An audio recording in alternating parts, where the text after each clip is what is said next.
Shopping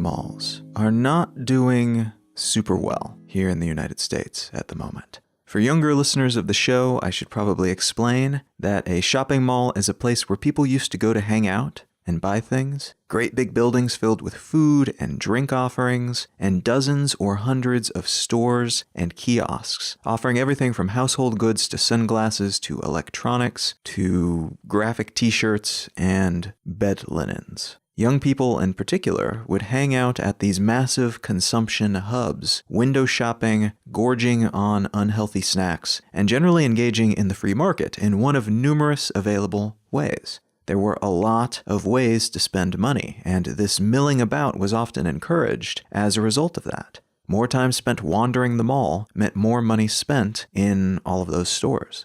Malls were the original American third space, not home, not school, but a generally well-maintained space where you could get together with your friends, hang out, and buy stuff that you probably didn't need. Now, I don't know if you've been to a mall recently, but things have changed pretty radically in the past decade or so. The last mall that I visited was a hollowed-out husk of its previous glory. The expansive, mostly empty parking lot looked like something out of a post-apocalyptic film, and new, mostly experience-based businesses were opening up in the steeply discounted real estate that had become available. At first slowly, and then as the anchor stores, the Macy's, the JCPenney's, the Dillard's, as they all left, so too did the Gadzooks, the Radio Shacks, the Brookstones. And instead, now there are a few recently installed arcades, a few optometrist offices, a couple of escape rooms. The previously manned hallway kiosks are now more frequently booked by billboard-like advertisements and small, lonely collections of gumball and candy machines. Many of the systems that initially allowed malls to flourish in the United States came into existence in the last 40 years or so, which parallels the upward trajectory of popularity that these hubs enjoyed. The ATM, for instance, the automatic teller machine, which allows you to insert your bank card and take cash from your bank account remotely, that only arrived in its nascent form in the late 60s and early 70s, and didn't become popular until the 80s. Credit cards also became popular around this same time. They had been in existence in various forms from the late 50s onward, but because of a change in laws, particularly those that allowed banks to offer high-interest cards to more people at a lower risk to themselves, and another that emerged around the same time that allowed banks to send credit card offers to anyone of legal age through the U.S. postal system. As a result of those variables, the use of these cards and purchasing things on credit ballooned. The confluence of having a cool place to hang out filled with things to buy and new technologies that allowed you to easily get cash or buy things on credit led to a fairly explosive sales opportunity. Malls boomed in popularity, reaching their pinnacle in the early 2000s, about a decade after the opening of the Mall of America, which, when it opened in 1992, was the largest mall in the world, and which still today is the largest in the US in terms of floor area, the 5th largest in North America in terms of leasable real estate, and the 12th largest in the world overall. Modern malls, often called shopping malls, are generally distinguished from other sorts that have been built over the years by their large parking lots, available to help them serve a large, often very suburban audience, and their enclosed spaces, with all the stores and the walkways between them contained within the same building, and by the fact that the whole of the mall is generally owned by just one company. The stores rent the individual commercial spaces, but the mall itself is owned by a single entity. This modern model is a variation on a theme that flourished in Europe and the UK for a long while, which is often referred to as a shopping arcade. And a shopping arcade is similar to a modern shopping mall in that it is made up of a bunch of stores located within a contained walkable area. but different in that the stores are often independently owned by their proprietors. The walkways between them are generally uncovered in the open air, not contained within a building, and in that they are generally less accessible via car, as they were more likely to have been built before the boom in automobiles and suburban living setups, and are therefore accessible mostly by mass transit and walking and cycling. They were built more to serve a particular neighborhood than an entire region. Strip malls occupy a space between modern shopping malls and traditional shopping arcades. They share many of the same traits as enclosed malls in that they house a variety of shops, typically have at least one anchor store, like a Walmart, a Target, a Home Depot, and are often, but not always, owned by one real estate entity, with the individual stores rented out to the brands in question. They're also generally attached to a large parking lot and built along some major traffic artery. They're not built with one particular neighborhood or region in mind, like a shopping arcade. They are intended to capture all possible customers driving in from any part of the city or surrounding area, including the suburbs. The strip mall model has actually fared better over the past decade when compared to the enclosed higher-end malls, in part because they offer lower rents and more favorable locations in terms of being able to just stop in rather than heading to a larger mall as a destination. There is less to see and do at these larger destinations, but you might pass by a particular store on the way home from work. But they've also done decently well because they tend to be viable options financially for a wider variety of local businesses in particular that would not be able to afford space in a mall that has to keep the air conditioning or heat turned on year-round, climate controlling a huge internal space, and maintaining security and safety and cleanliness throughout that space. It's just immensely cheaper to ensure that all indoor real estate is occupied by money-making entities, and to provide a central parking lot, but nothing beyond that. There are sidewalks connecting the stores in these strip malls typically, but that's about it. Popular gathering spaces, these are typically not. Most retail, of course, has pivoted toward e-commerce since the turn of the 21st century, and that trend ballooned from 2007 onward, when mobile internet really started to take off and more people, including those who had never before had any interest in owning a computer or getting online, suddenly had mini computers in their pockets in the shape of their smartphones. Some of those very same services that allowed the mall to explode in popularity back in the 80s and 90s, the modern credit card system in particular, but also some of the technologies that allowed ATM to function reliably, they contributed to the mall's eventual degradation. Electronic fund transfer protocols enabled online money transfer services like PayPal and Venmo, and allowed folks to manage all of their money digitally, from having their paychecks auto-deposited into their accounts every month, to paying their bills without ever signing a check.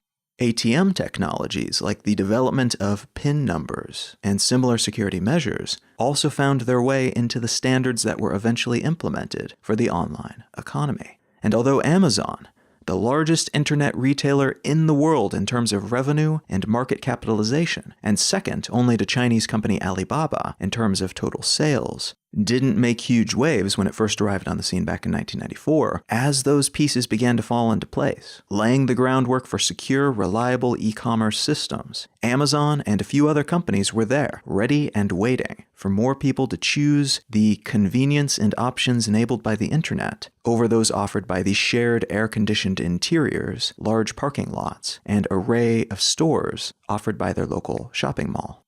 The market for shopping mall real estate imploded shortly thereafter, and the market for online e-commerce exploded, and that backbone collection of technologies, evolving slowly but surely, and melding along the way with certain, often quite small-seeming pieces of legislation, those are a big part of why. There's one more piece of this story, though, one more element that blended with those others that made e-commerce a thing, and the lack of it is what delayed the growth of the internet early on, and what causes some people to be skeptical of all this e-business even today.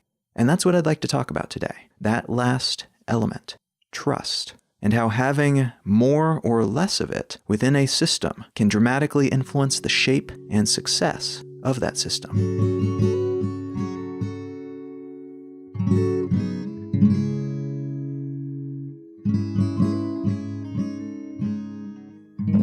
You're listening to Let's Know Things.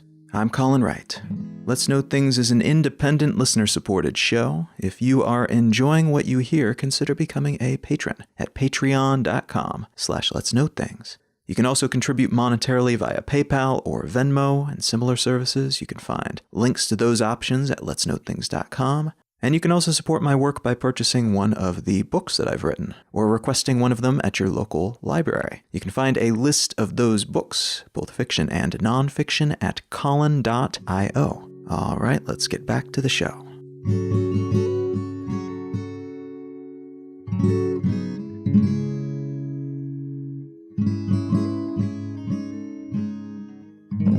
The article I want to start with today is actually a piece of culture writing, a pseudo-editorial that is well-researched, but definitely not unbiased. And it comes from GQ magazine. The piece is entitled, Goop, Trump, and the Lucrative Assault on Truth. I decided to start with this piece because it cleanly aggregates a few separate stories into a relatively simple package, and labels that package in a way that I think helps us get right to the meat of the issue that I want to discuss, the issue of trust. The crux of this article is that public distrust in authority is flagging, even as a new breed of influencers steps into the limelight and cashes in on that shift, as they swoop in and scoop up that authority, basically. For a variety of reasons, the solid, reliable sources that we used to reference when we were trying to ascertain truth have become less trustworthy seeming. And that can leave us feeling rudderless and looking for someone to step in and provide us with answers, with truth, with a worldview that makes us feel good, makes us feel like we know things, like we understand what's happening around us. Unfortunately, this is a recipe for misinformation and misunderstanding, for the plague-like spread of nonsense facts that are nonetheless perceived by many to be gospel truth, and for the elevation of fraudsters who frame their narratives in a compelling, contagious way. And just as unfortunately, most of the available solutions to this issue require that we take more personal responsibility, rather than there being some kind of reliable, external quick fix. And selling personal responsibility to a broad swath of people who can't always be trusted to not eat Tide Pods or set themselves on fire for YouTube views is anything but a sure bet. This makes for an uncomfortable information atmosphere because it means even if you're relatively well informed and put a decent amount of effort into remaining so, it is still incredibly easy to be misled. It's really difficult to know who to trust. And that's the backbone of this entire problem, in my mind. Trust. And the lack thereof. Now let's start out by talking for a moment about high trust and low trust societies. Slightly different definitions are thrown around for these terms depending on what you're reading, who wrote it, the specifics of the subject matter, and the bias behind the piece. But in general, a high trust society is one in which strangers tend to more readily trust each other, and a low trust society is the opposite. Now, this seems like a super simple, almost meaningless concept at first, I know, but think about what trust between strangers enables. It allows folks who have never met each other before to do business with each other, without worrying that the person on the other end of that transaction will rip them off, or sell them something other than what they claim they're selling. It allows people to feel comfortable exchanging money, knowing that the money they are exchanging will be honored by everyone equally, that you won't encounter someone who will not take your greenbacks and who will instead demand some other regional currency instead of the national currency you're carrying, or they will value them differently than the way that you value them. Without social trust, issuing credit would be a fool's errand because you'd be forwarding money to someone who might just run off with it rather than paying it back with interest. Without social trust, investments would be largely too risky to bother with, as the money that you paid for a percentage of that business or that parcel of land would be just as likely to disappear into someone else's pocket as it would be to net you the thing that you thought you were buying. And lacking social trust, anyone stronger or better armed than you could take anything that you own on a whim. and assets would cease to have as much value as a consequence. They would need to be continuously guarded and defended, lest some passerby decide to take your car or your furniture or your dog for herself. So this sort of trust allows us to issue credit, to make investments, to acquire assets, to own things. It allows us to conduct business with each other, to exchange value, to work for someone else, and to expect that almost always we will be paid for that labor as agreed. And it allows us, at perhaps the most basic level, to walk past a stranger on the street and assume that, except in very rare circumstances, that stranger will not rob us or otherwise attack us in some way. The sort of trust that we're talking about here is not the type that you might have in a best friend or a family member. This is not a blood bond. It's not something that you'd take a bullet for or trust them to take a bullet for you. But it's enough to enable a great deal of what we take for granted in the modern world, at least in the countries that have it. Unfortunately, we have plenty of examples of what happens in low-trust societies, where this social expectation either never fully developed or at some point, for some reason, diminished to the point where every citizen who might like to engage in such trade, to trust others in this fundamental way, eventually decide it's not worth the risk. We fall into a kind of game theory hell in such places, as every person is constantly wary of every other person, knowing full well that they may attempt to take their stuff, to rip them off, to present faulty or fraudulent goods instead of what they purport to be selling. They might just attack you because they can steal your dog, because who's going to stop them? When that common understanding disappears, the economy weakens. It shrinks down to something fairly medieval and meager, something that doesn't require trust to operate, which means a lack of reliable credit, of assets, of payment methods, of structures that punish bad behavior. Now, some definitions of this concept focus more on the general vibe in these two types of locations. Maybe a high-trust society is one in which you can leave your wallet on the ground and come back the next day to pick it up. No one would dream of taking something that was not theirs, even if the opportunity should present itself to do so and get away with it legally. Other definitions, though, allow for the less black and white reality that there are bad actors within any system. So a blend of law enforcement and legal systems are necessary. Even when general social sentiment says one thing, there will be times where it's ideal to have law and justice step in and set someone straight, lest society comes to tolerate such things, eventually resulting in a social structure ruled by the physically strong and morally corrupt. Several post-Soviet satellites back in the early 90s were famously low-trust societies. And the reason they fell so hard into this situation was that even though there was rampant corruption and abuse within the Soviet system, it was still a system that those living within it had come to know and understand.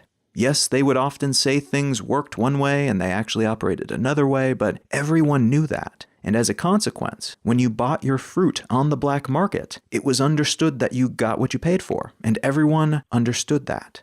Yes, it was technically illegal, but this was the way of things, and that common understanding bred a sort of trust and led to a situation where the black market dealers were known and trusted entities in general. Pull away those familiar social structures, though, and you end up with something entirely different. The oligarchs swooped in after the fall of the Soviet Union and set up a new game where the old one was once played. And this version of corruption was different than the last one. The rules that everyone had learned to play by were no longer applicable, and that led to a generation of people for whom their neighbors' intentions and ambitions were opaque. They didn't know what the person on the other side of any transaction was after or liable to do, and as such, less business was conducted. And that which was conducted was done far less smoothly. There were higher operational costs for every transaction because that other person's motives and social norms had become less predictable. Democracy and capitalism fell into place in a lot of these countries during that time period, which was a significant upgrade to the way things were done previously in a whole lot of ways. Under a fully centralized gulag state system, a whole lot of things sucked, and those things, some of them, were improved by this new type of government and economic system. But the benefits were not everything that they could have been, because neighbor no longer trusted neighbor, and the underpinnings of society in some of these locations ground to a near standstill as a consequence. A whole lot of strongman governmental systems are implemented and sustained as a consequence of this sort of setup. Low trust often equals better outcomes for those with the fewest scruples, as they are willing to take advantage of that confusion for personal gain, and are more capable of manipulating all those unknowns by enforcing their own take on reality upon the citizenry. I spoke about the shift from malls and in-person shopping setups to that of e-commerce in the intro, because that shift was held up. It was slowed down for a very long time, relative to the pace at which everything else was moving, at least, like the technologies involved, because the online world was considered to be a low-trust society. You may or may not remember this state of affairs depending on your age, but when I was initially exploring the online world back in the day, puttering around on America Online in the 90s, few people could imagine doing business on the internet. I mean, you could maybe imagine it, but why would you take the risk? It just did not make sense because there didn't seem to be any way to keep people honest or reason to believe the person on the other end of that transaction would do well by you. You might send your money via the postal service, or you might wire money from your bank to some stranger that you have never met in person, and then you might never receive the thing you thought you were paying for. Who could know what motivations these shadowy strangers from the internet might have? In the years since, one of the most impressive achievements for the online world, I would argue, was putting into place structures that have served as trellises upon which that trust could sprout and grow. Some of those structures were rules and regulations that implemented punishments for those who chose to misbehave in an attempt to make it costly for perpetrators and therefore not worth their effort to victimize people in this way on the internet. But others were as simple as creating communities where other people, real people with real lives, just like you and me, had become increasingly visible. We could see their profiles, their reviews. We could more easily send emails and instant messages. We could chat in real time back and forth. We could Skype with them.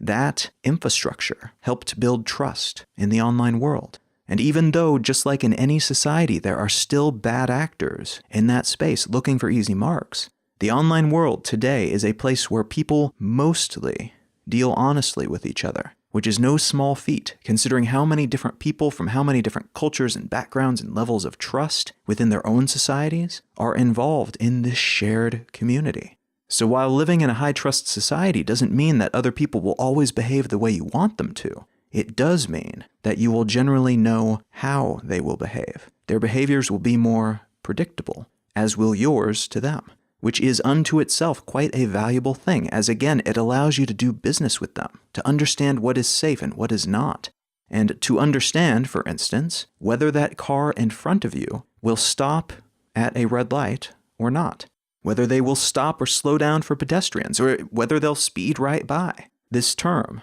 high trust, does not imply any sort of moral ideal or standard, but instead refers to a consistency of behavior, reinforced by both social norms and expectations, and by laws and other such guidelines that emerge along the way.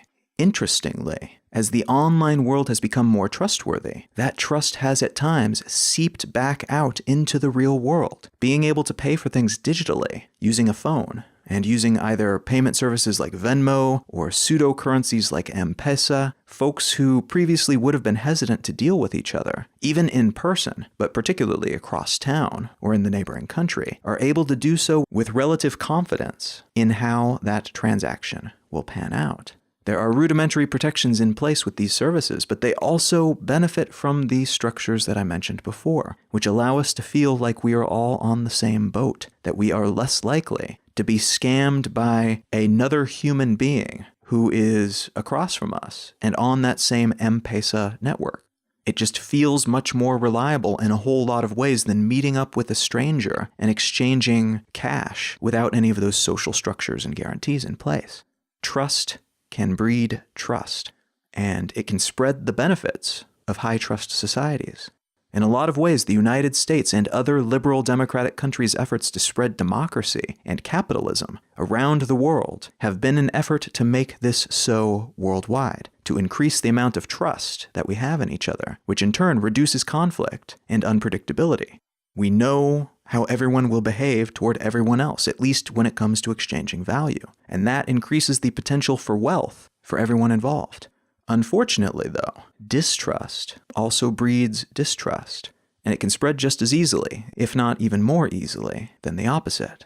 That's kind of what this article from GQ addresses. It discusses how public figures like Donald Trump and Gwyneth Paltrow, although they are very different people, they are both making use of an increasing distrust of experts and arbiters of truth to carve out their own intellectual fiefdoms, while reinforcing their audience size and authority within their audience by more or less declaring themselves the sole arbiters of truth. In practice, this means building brands that put them at the center of their audience's belief systems. They're not just right, they are the only people who can be trusted to tell you what is right. Everyone else is out to get you, or trying to trick you, or prejudiced in some way against you and your truth-telling overlord. For Trump, this means pretty much anyone who criticizes him or anything he does or anything he's ever done is a liberal hack. They are trying to tear him down, they cannot be trusted, should not be listened to, and are quite possibly part of a conspiracy to destroy all that is good in the world. And what is good in this context is what Trump says is good. Now, he is not the only politician to do this, but he has arguably been the most successful at it. For Paltrow, the enemy is generally the scientific and medical community, the people and organizations that want to tell her what is safe and healthy based on research. From her standpoint, and this is the narrative promoted by her brand, Goop, she is a wealthy, successful person who therefore knows things about things, and who is in a position to know more about all of these things than the rest of us, because just look at how luxurious her lifestyle is. And therefore, if you also want to get a piece of that, if you want to be happy and healthy and successful like her, you will need to agree that medical research and common sense are nonsense. You must trust in the spirituality-branded woo that she sells at high prices to people who likewise feel either confused or oppressed by groups that want to tell us what is real and what is make-believe. And again, she is not the only celebrity, the only guru, the only huckster to do this, but she has been by far one of the most successful. Now, these two personalities take similar approaches to reinforcing their hold over their fan base, and although, again, their storylines and methods take very different shapes, what they both come back to is a strategy oriented around delegitimizing those who would question their authority. Now, this is not a new strategy. Countless religious leaders and politicians and other ignorant but popular celebrities have done exactly the same thing over the years and have caused varying degrees of damage as a consequence. But the impact of these types of efforts are amplified today, right now, at this very moment, because we normal people on the other end of those messages are, broadly speaking, ill-equipped. We are not in a great position to consistently and reliably distinguish fact from fiction. We face a daily deluge of information from a variety of sources, many of which themselves are somewhat hit and miss in terms of legitimacy. And the tools available to fraudsters and liars to promote their messages have become increasingly more powerful at the same time. So we are living through a moment in time where our communication tools have evolved way beyond the average person's ability to keep up with them, to know how to use them well. Our ability to broadcast has overwhelmed our ability to fact-check and to understand. And during a period where both scientific and journalistic establishments, two of the most traditionally reliable sources of truth, have been hobbled by reputational and infrastructural damage, leaving them in many cases unable to suitably fight back against entities like Trump and Paltrow, entities that intentionally and skillfully diminish trust at a moment where we could really use a great deal more of it. Both journalism and science, in their purest, most refined and platonic forms, are absolutely wonderful things. And the reality of both actually lives up to those expectations a shocking amount of the time, historically, especially in modern history, as science has become more formalized and journalism has grown into a reality-establishing service, rather than what amounted to politically slanted tabloids, as was the case for most of its history. Both establishments have been pretty damn great in recent history. And that's good because you can only really have democracy and other systems that take the will of the people into consideration, rather than only the will of the ruling elite, like monarchs and aristocrats and oligarchs and warlords. These democracy and democracy-like systems are only possible when you have an educated, informed populace. It would be kind of silly to have people vote on something about which they don't know a single thing, for instance. The wisdom of crowds only lives up to its name if the crowds in question have a reliable method of ascertaining truth. You could ask the whole population of the United States how to cure cancer or manage the monetary resources of a local township and get mostly nonsense answers. The wisdom of crowds is heavily dependent on how knowledgeable those crowds are, and as such, elections and other ballot-based endeavors are only really valuable if the people casting those ballots know something about what they are voting upon. The reason journalism and the scientific establishment has helped make systems like democracy work better is that they are flawed but improvable. Dogmatic systems, systems that are predicated on having all of the answers already, and infallible opinions, or systems led by people who claim to be infallible and who have opinions, are systems that cannot easily improve. If your pontiff says that the sun and planets orbit around the earth, and science then demonstrates this almost certainly is not the case, it's easier for science to change than that supposedly infallible pontiff. Because, well, if they could be wrong about that, they could be wrong about other things as well. And that could lead their followers to question their infallibility and authority. The power of both science and journalism is that being wrong is part of the process. These are systems that have being wrong built into their DNA. So it's not just possible, but predictable that even the best, most supported information will turn out to be less than correct some of the time. And there are mechanisms that allow these structures to reorient themselves and to evolve as those new facts become available. The power to backtrack, to correct, to acknowledge having been wrong, and to then build a new understanding based on the best available, supportable, provable facts of the day is a power that authoritarians and cults of personality cannot match. Their authority is predicated on having all the answers already. And this is why, instead of ever acknowledging having been wrong, dictators like Joseph Stalin would simply change history to match what they said most recently. They would deny ever having said anything other than what they said today, and that to them was preferable to acknowledging having been wrong. This type of person is more likely to deny provable mistakes than to be seen as having said something incorrect. And this whole concept would be kind of hilarious. It would be silly if it weren't so horrifyingly effective at times.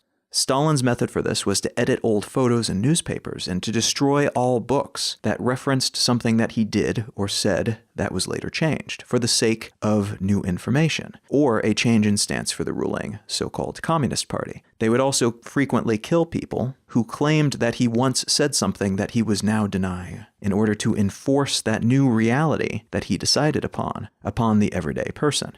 Others, though, will simply deny and deny and deny, and what's really frightening about this tactic is that it often works. You could show a supporter of an authoritarian politician a video of their favored leader saying one thing, and then another of them saying something entirely different, the total opposite thing, and that supporter would be likely to justify the difference away. It's a fake video intended to make their leader look bad, or it was a turn of phrase that means something different than it seems to mean. It was just a joke, or it's an intentional misinterpretation built up by the enemy, by the other, as part of a conspiracy to hurt their leader's credibility.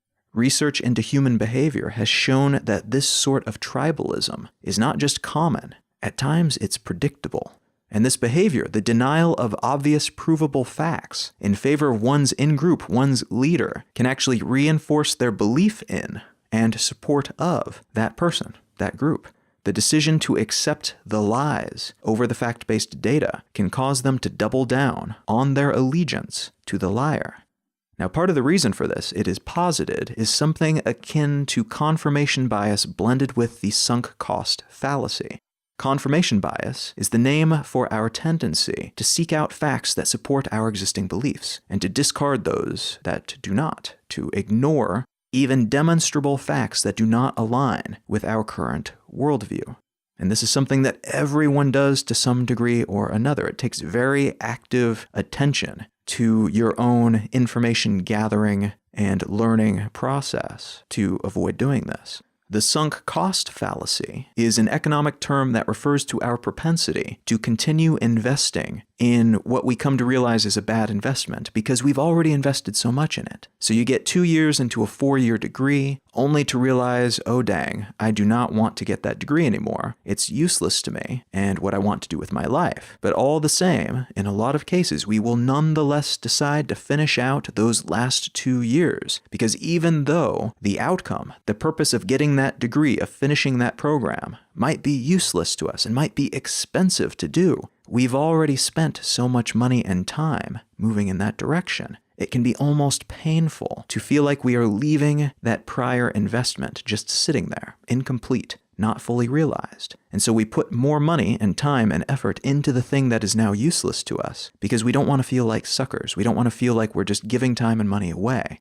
even though our priorities have changed. Now, the way these concepts apply to this topic is that we may be exposed to new information that causes us to question our faith, our belief in our chosen leader, our tribe, our guru. But then, despite that information, despite having clear evidence that we should question this leader of ours, we then decide to reinforce our loyalty in that belief or that leader, even as we are presented with these facts that indicate that we shouldn't. Our decision to ignore this data, this demonstrable truth, makes us feel even more invested in that cause. And as such, we become more loyal, not less, because we have become so invested that we're denying reality and we're denying the authority of traditional sources of trusted information that have proven to be very trustworthy in the past. We are denying all of that in our typical structure of establishing fact-based reality in favor of our chosen tribe.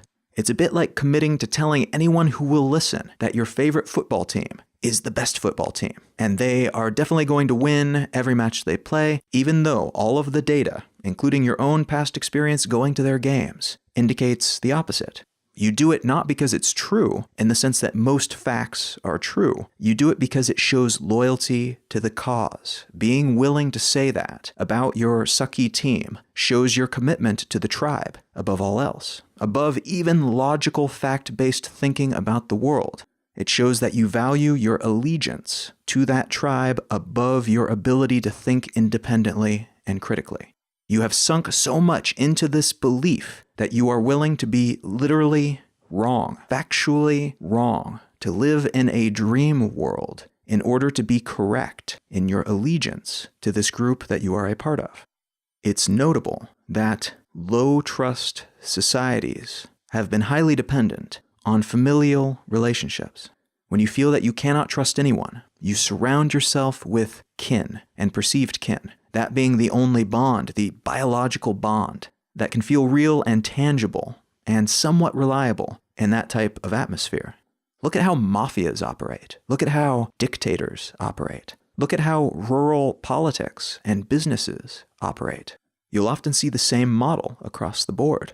Low general trust in society leads to kin-based structures because we don't feel that we have any other option. No one else will behave in a predictable manner in our estimation, at least until such a point that high trust encouraging structures can emerge. But in some cases, these kin-based low-trust structures can be sufficiently entrenched that they keep any other systems from emerging, because those in power will often do what they can to maintain the status quo in which they have achieved that power. Any change could be a threat to their favored dynamic, the one in which they are in charge. Now, I'm sure you can draw your own conclusions about what that means for these other types of leaders, these gurus and tribe-building politicians who thrive in low-trust environments. If these are the environments in which they flourish, well, it certainly benefits them to keep high-trust entities from growing into anything that would be a threat to their dominance. They need to keep the people in their tribe as ignorant as possible, otherwise their power structure falls apart. And at the very base of that low-trust pyramid is a focus on number one, on oneself rather than anyone else.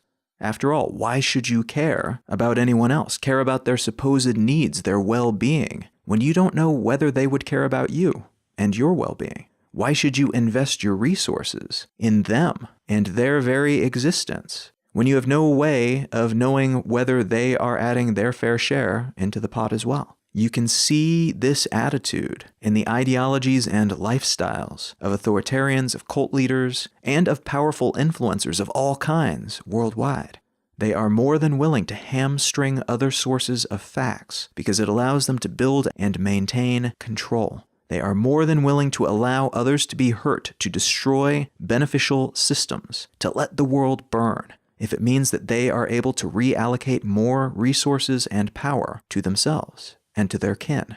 The idea that dissembling these structures could be harmful does not occur to them. What's important is maintaining their position, their power, and reorganizing the world into something that orbits around them and their needs and their priorities.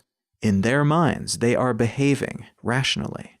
And frankly, by the standards of a lot of cultures, I'm not so sure that they are wrong in thinking that. If you are told that your opinion, your perception, is just as good as demonstrable fact, and especially if society seems to reinforce this idea by rewarding you with money, with power, with privilege, with a massive megaphone that allows you to spread your influence and reinforce it further.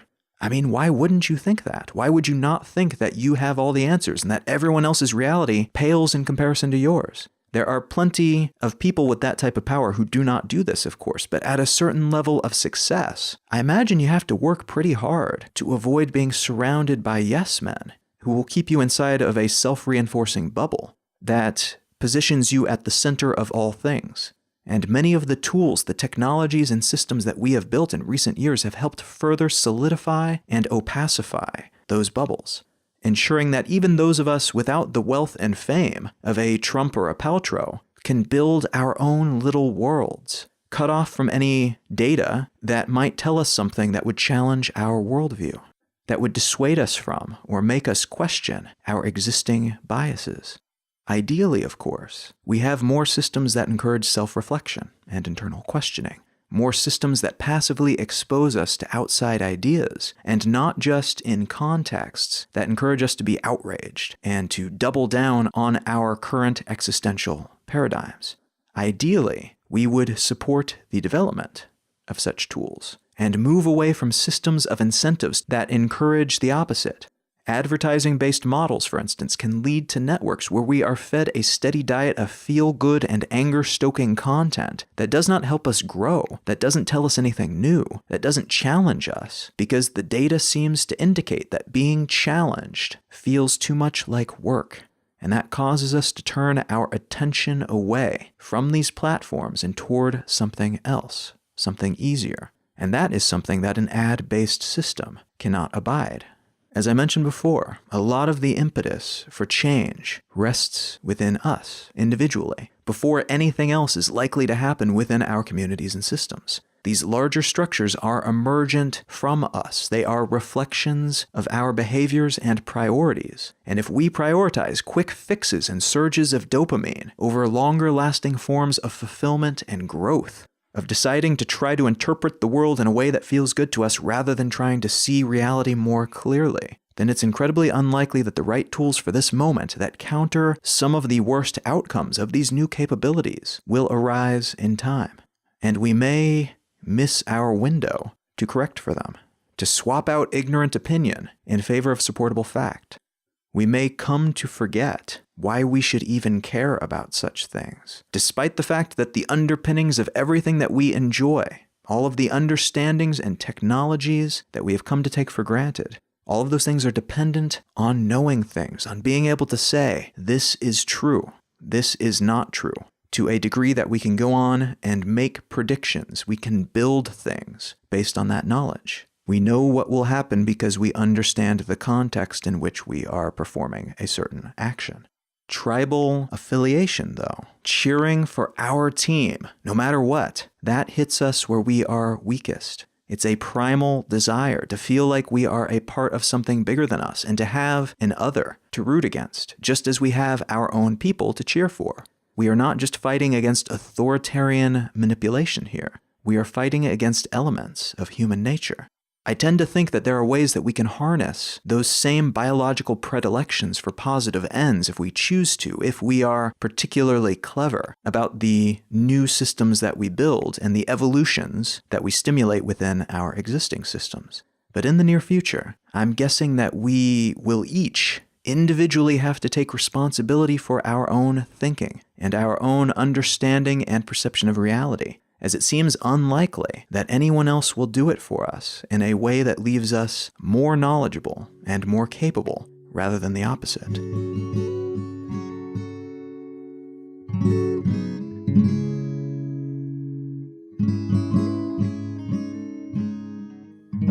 If you are enjoying what I'm doing here on this show, consider leaving a quick review. The best two places to do that are on Apple Podcasts and on Google Podcasts, but wherever you listen to your podcasts would be wonderful. Also quite helpful is sharing the show with a friend who you think might enjoy it, or posting about it on your social network of choice.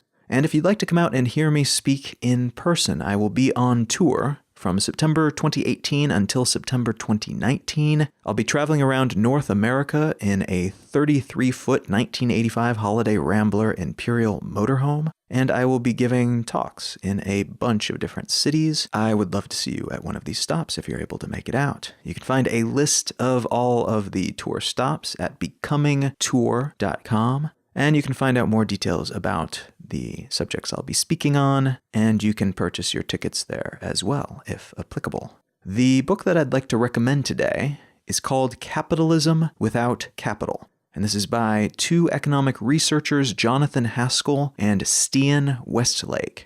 And this is an interesting book. It's not anti-capitalistic. It's not something that is discussing getting rid of capitalism, as might first be implied by the title. It's about how capitalism operates and how it's being changed by the shift from physical capital, physical assets, to intangible assets. And what that means, in essence, is talking about assets that are difficult to measure, like the systems and brands and research and development that are done by companies, and then how those intangible assets differ from traditional tangible assets like buildings and desks and industrial equipment. And importantly, it also addresses how these concepts, this changeover, how they mess with our ability to predict things about the economy, which leaves us prone to making incorrect regulatory and investment decisions, but it also increases things like inequality and other undesirable outcomes, because in the difference in how these types of assets behave and how we use them and the nature of them. There was a really good quote about this book from The Guardian, and I think it was in this article that I initially heard about this book. I had made a note about it last year to pick it up and read it, finally got around to it, and I think this paragraph does a good job of describing what's happening here. Quote, "The authors illuminate ways in which the scale of intangibility deforms the familiar mechanisms of a market economy. An intangible digital product or process can be replicated and shared a near infinite number of times at no additional cost. This makes very rapid commercial expansion possible. It can also make it harder to protect intellectual property rights. This is partly why the big winners are companies that control the platforms on which content is shared, rather than the producers of that content. Another feature of this model is that it thrives on cross-fertilization of ideas. The potential for unforeseen lucrative synergies leads tech innovators to cluster in city hubs, of which Silicon Valley is the template. The pioneers of an intangible economy benefit from geographic intimacy, even if their work then flies weightlessly around a global network. This pattern in turn accelerates social polarization. Those with the skills to navigate the new economy gather in high-income hotspots where housing costs soar. These citadels then become unaffordable and culturally alien to those who lack the qualifications to join the higher caste." End quote. Now, if that concept sounds interesting to you, I recommend picking up a copy of Capitalism Without Capital by Jonathan Haskell and Stian Westlake. You can find out more about me and my work at colin.io. You can find my blog at exilelifestyle.com. and you might consider signing up for my newsletter while there. You can find the show notes for this episode and every episode of the podcast at letsknowthings.com, and you can find out more about my upcoming tour at becomingtour.com. Feel free to reach out and say hello on your social network of choice. I am at Colin is my name pretty much everywhere except Facebook, where I'm just Colin Wright. Thank you so much for listening. I am Colin Wright, and I will talk to you again next week.